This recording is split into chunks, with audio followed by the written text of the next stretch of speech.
Hi friends, welcome to my YouTube channel. Today we will discuss about sources of finances, and our last topic for the sources of finance will be plowing back of retained earnings as a source of finance. Plowing back of retained earning, or it can be said as plowing back of profit.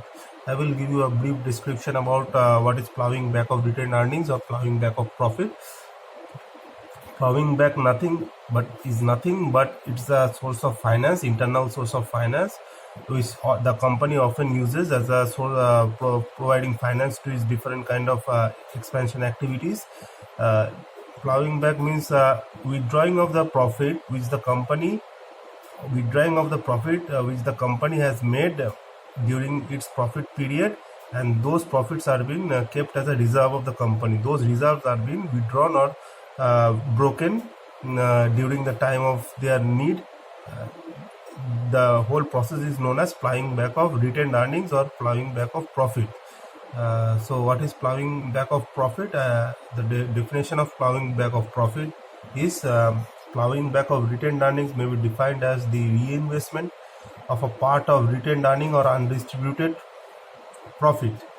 It is an ideal method for financing for expansion and development of the company. It is also an ideal method for financing diversification of activities. This method is also called self-financing, internal financing, or auto-financing method. What is this? The profit which are being undistributed and which is not been given to the shareholders, and the part of the profit which the company keeps as its reserves at the time of need, for the time of their need, is known as, and when the company withdraws those reserves, it is known as plowing back of the profits which are kept during the profit period. And when the company runs in losses or company needs the money for its expansion or for growth or some financing some of its new projects or for payment of salaries, wages, and different kind of expenses, when the company will need those, when the time arises, the company have to pay those dues. So that time, if the company wants, the company can withdraw those profits from their reserves.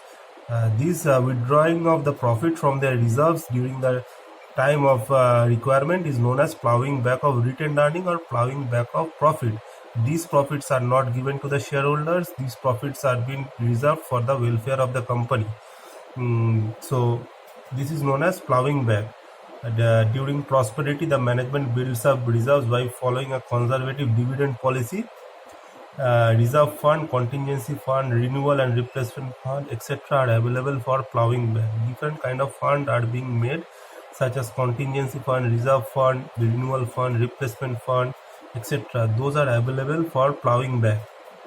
This method of raising fund is also applicable to the existing company, which is already a company, not for a new company, which have been successful in building up huge reserve funds. The success of this method depends upon profit earning capability of the company and conservative dividend policy.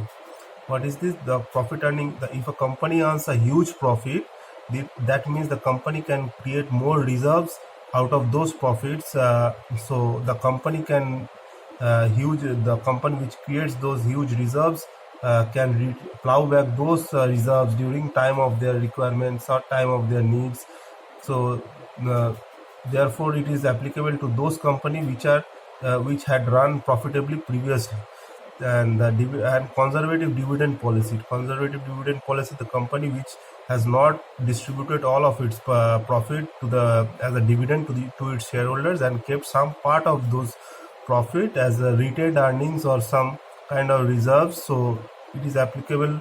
It can be useful for those companies only. Plowing back method may be useful for working capital or for expansion or for improvement and modernization of the company, and many other kind of requirement for paying some dues, some salary, some wages, etc. Also, there are various kind of advantages of these internal source of plowing back and various kind of disadvantages also. Some of the advantages of this kind of finance are: it is less complicated. Company can withdraw on its own without prior permission, without security of anything. without interest or anything. The company can withdraw those money whenever they need those money. So it is very less complicated, and it also combats the effect of depression. The This kind of finance also combats the effect of depression. uh, During the depression period, the price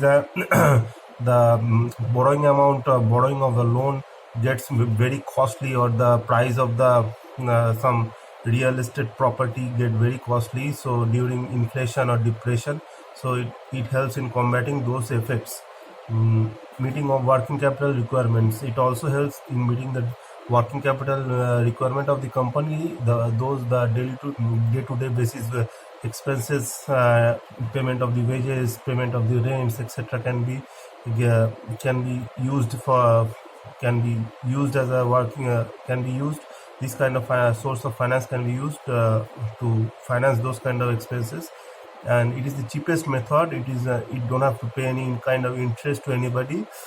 It also very viable also. It is kind of very low cost method of financing, and it is also not taxable. There are very kind of advantages, and now the disadvantages of these methods are may lead to overcapitalization and overproduction, too much dependence, and over trading on plowing back of retained earnings may lead to overcapitalization and prove to be dangerous, because in such a case there may be overproduction. So we do not have to be too much dependent on plowing back of retained earnings. May lead to monopoly. Sometimes it may lead to monopoly